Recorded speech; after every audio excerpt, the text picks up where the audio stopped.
It seems like every corner of the economy is getting hit by this coronavirus shutdown, and that includes lawyers. A lot of big firms are laying off workers and cutting salaries as the economy spirals. I want to talk about this more now with Kathryn Rubino, and she covers the legal industry at Above the Law.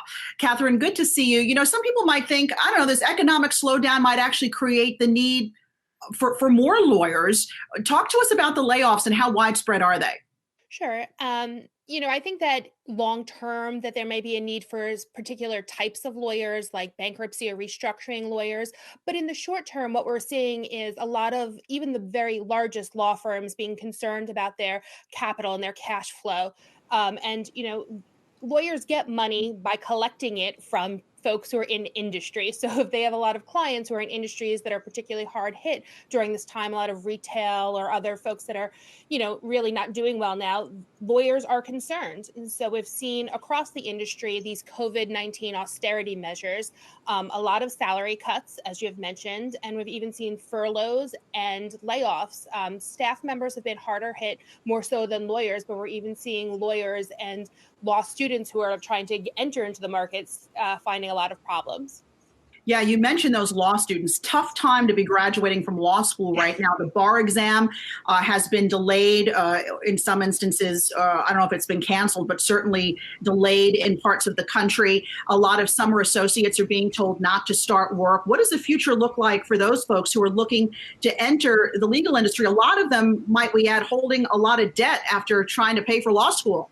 Yeah, it is definitely a scary time, I think, to be graduating law school just because the uncertainty involved.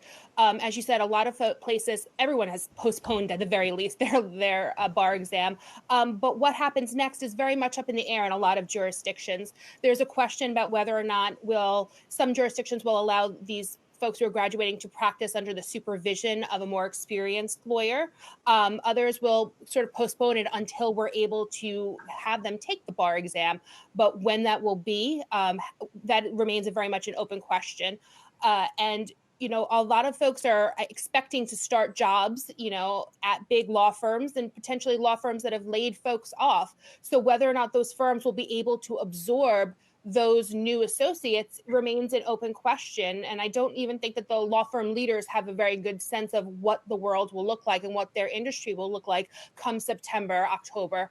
But everyone's just trying to say, well, we're assuming we can do it. We're assuming that worst case scenario, we can absorb folks in a remote working situation. But what work is there and available is still a question.